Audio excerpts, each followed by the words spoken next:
Hey everybody, how's it going? My name is Phil, and today I'm going to tell you why I picked this Africa Twin for my 15,000 mile road trip.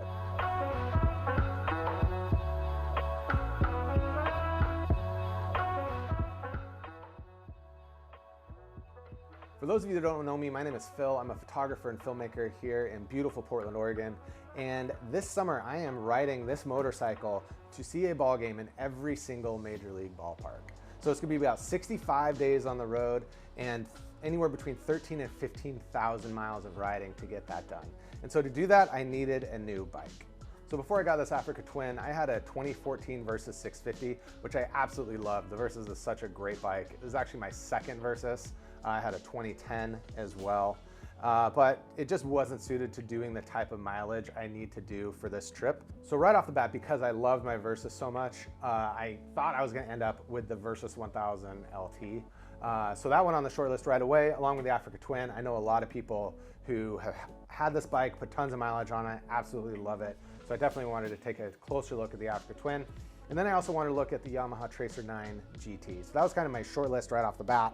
I didn't quite have the budget to get up into like the BMW GS or the Multistrada V4. Both of those are great bikes, and if I had the money, I think I would have seriously considered those as well. But those were just a little bit out of reach.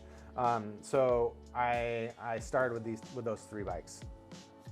It was wintertime in Oregon, so there's not a lot of chance to really like test ride any of these bikes, but I looked at all the online reviews, went to the dealership a couple of times and sat on all of them.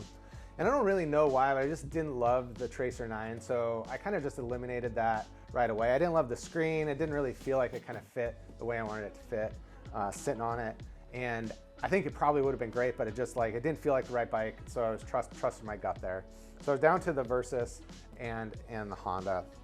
And they both had a lot of things in common that I really liked. They're both modern, newly updated bikes. So they have the full suite of electronics. They have ABS, traction control, electronic suspension, all those really nice modern features. And so for doing all that mileage, I really wanted, all the safety features I could get.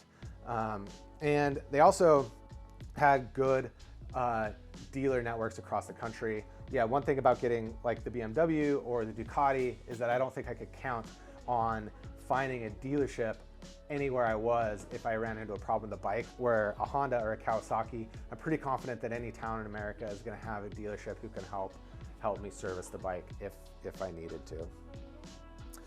So why did I ultimately end up with the Africa Twin? There are a few reasons. The first, and this sounds kind of silly, but I absolutely love the screen. I have CarPlay in all of my cars, and I love that feature, and I love just being able to run everything out of my phone. And so the bike having CarPlay was actually a huge selling point for me. So far as I've used it, I've really loved being able to have everything right there. I could make a phone call if I need to. I can have my podcasts playing, and it all just runs right off the switchgear here on the handle. It looks daunting, but it actually runs really smooth, and I really enjoy having that on this bike.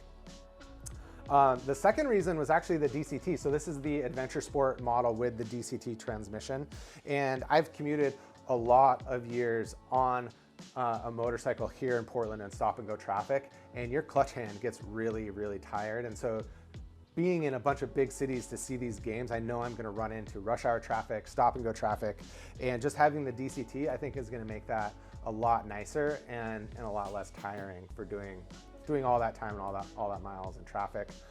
It's been a little bit of an adjustment, I will say that. It took me a few hours of riding to stop reaching for the clutch all the time, especially when braking.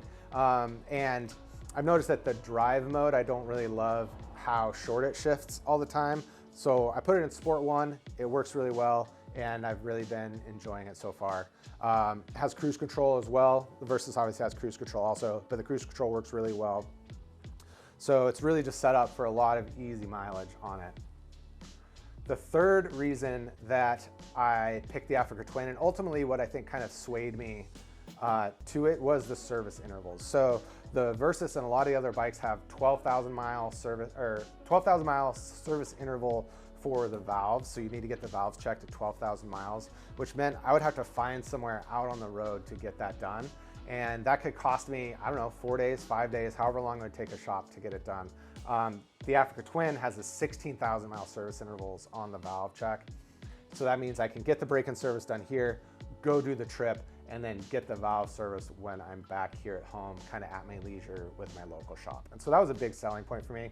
I know about halfway through the trip, I'm gonna need new tires, gonna need an oil change, but I'm pretty confident I can find a place that can get me in and out there in a day, as opposed to losing a handful of days for a major service. So that was ultimately why I picked the Honda Africa Twin.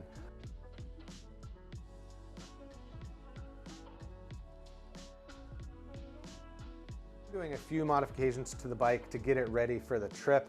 Those are all kind of in progress. I obviously need to sort out some luggage. That's on the way. It's been a little more complicated than I thought it might be to find it, but I do have a luggage solution, so that's coming. I'm getting a few extra wind deflection pieces as well. Everyone on all the forums, and I've noticed this as well, has said you get some buffeting up through the fork tunnels here. And so I got some little wind deflectors here to help stop that. And the windscreen here is really narrow, and I noticed I was getting a lot of airflow up inside my helmet when I got up to, kind of like freeway, highway speeds. And so I got a couple of extra wind deflectors here to help push that air out and around and hopefully make it just a little bit more comfortable. I have a little quad lock mount here for my phone. It's the wireless charging one if I want to use that, as well as sort of the vibration reduction one. And I have a little RAM mount here for my GoPro, so I can easily mount that and grab some footage while I'm driving. The last thing I'm gonna do before I leave is I have a nice, comfortable seat cover coming.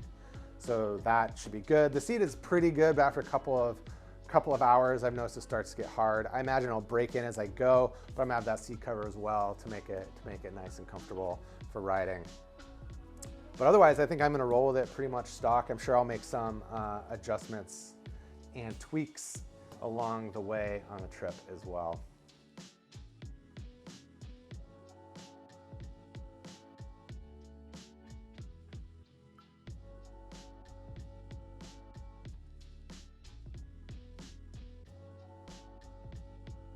So yeah, that's why I chose this 2021 Honda Africa Twin Adventure Sport DCT. That's a mouthful, and I'm sure I'll get better at saying. So yeah, if you have any questions, leave them in the comments. If you have this bike and you've done some stuff to make it more comfortable for long distances, I would love to hear it. If you want to follow along while I'm on this trip, I'd love to have you hit that subscribe button, and we will see you out on the road.